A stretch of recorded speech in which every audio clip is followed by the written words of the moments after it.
మనకి ఇక్కడ మాజీ మంత్రి జవహర్ గారు కూడా ఉన్నారు.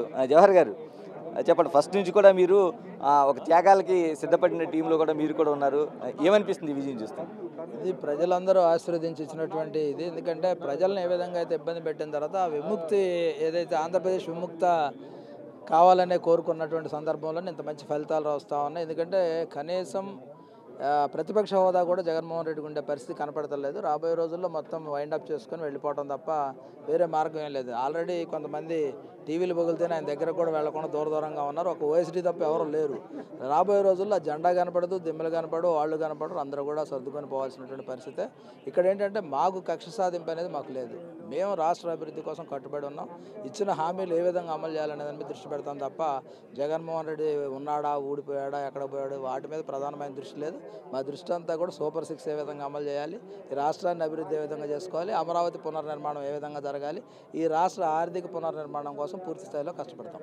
ప్రజల ఆశీర్వాదం, దేవుడి ఆశీర్వాదం చూస్తే మీకేమనిపిస్తుంది?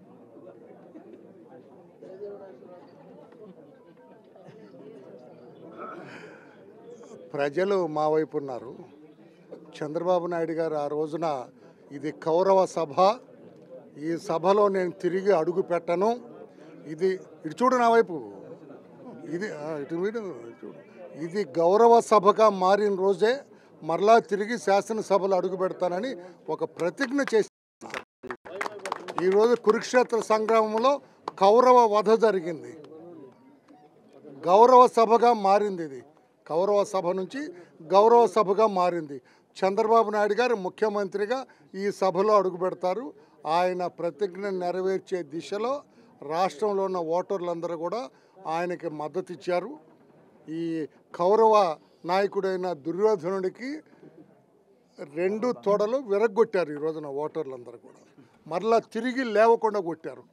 ప్రతిపక్ష హోదా కూడా ఇవ్వకుండా కొట్టారంటే దుర్యోధనుడికి అక్కడ జరిగిన పరాభవమే ఈ రోజున కౌరవ నాయకుడైన ఈ జగన్మోహన్ రెడ్డికి జరిగింది. ఇది ప్రజా విజయం. ఆ రోజున కురుక్షేత్ర తర్వాత పాండవులకు ఏ రకంగా పట్టాభిషేకం జరిగిందో ఇప్పుడు పాండవ నాయకుడైన చంద్రబాబు నాయుడు గారికి ఆ విధంగా పట్టాభిషేకం రాష్ట్ర ప్రజలు చేస్తున్నారు. రామయ్య గారు, మీతో పాటు ఇక్కడ కూర్చున్న నాయకులందరూ కూడా ఈ 5 ఏళ్ల పాటు అలుపెరగని పోరాటమే చేశారు. అనేక దశలో కేసులు పెట్టించుకున్నారు, జైలుకి వెళ్ళారు, ధర్నాలు చేశారు, ఇన్ని చేశారు. ఇంత స్థాయిలో విజయాన్ని ఊహించారా మీరు? తప్పకుండా ఆ రోజున 13వ తారీఖు మాకు అర్థమైంది. దీనికంటే ముందు నాకైతే 8వ తారీఖు అర్థమైంది. 8వ తారీఖు ఏం జరిగింది చెప్పు. 8వ తారీఖు విజయవాడ నగరంలో మోడీ గారు ప్రధానమంత్రి, చంద్రబాబు నాయుడు గారు, మ్యాట్నీ హీరో పవన్ కళ్యాణ్ గారు రోడ్ షో చేశారు విజయవాడలో. అది ఎప్పుడు నేను దాదాపు 50 ఏళ్ళ నుంచి నాకు విజయవాడ తెలుసు. ఎప్పుడు నెవర్ ఇన్ ది హిస్టరీ అంత జనం రావటం, ఆ రకంగా జేజేలు పలకటం. ఆ రోజు అనుకున్నాను ఏదో జరగబోతుంది, ల్యాండ్ స్లైడ్ విక్టరీ రాబోతుంది, తెలుగుదేశం ఈ కూటమి తప్పకుండా ఈ కూటమి విజయం సాధించబోతుందని అర్థమైంది. పోలింగ్ రోజున ఆ సరళి గమనించిన తర్వాత అనుకున్నాం తప్పకుండా మేము విజయం సాధించబోతున్నాం, రాష్ట్ర ప్రజలు మా వైపు ఉన్నారని అర్థమైంది. ఈరోజు చూసాం కదా, 3వ రౌండ్కి లేచి వెళ్ళిపోయినాయి, పిట్టలన్నీ వెళ్ళిపోయినాయి, కౌరవ సభ్యులందరూ కూడా వెళ్ళిపోయారు. అయిపోయింది. 3వ రోజు యుద్ధం, 18 రోజులు యుద్ధం చేయాలా, 18 రౌండ్లు ఉంటాయి. మీకు తెలుసో లేదో తమ్ముడు, 18 రౌండ్లు ఉంటాయి.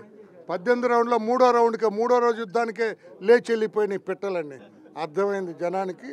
జనం అనుకున్న రోజున, జనం నిర్ణయం తీసుకున్న రోజున ఎవరు ఏ శక్తి కూడా ఆపలేదు. కోట్ల రూపాయల డబ్బులు ఉన్నాయి అతనికి. అప్పనంగా 2004లో ఏమీ లేనివాడు ఈ రోజున భారతదేశంలోనే అత్యంత ధనవంతుడైన వ్యక్తిగా అతను రూపాంతరం చెందాడు. అయినా కూడా అతను డబ్బు కాపాడలేకపోయింది.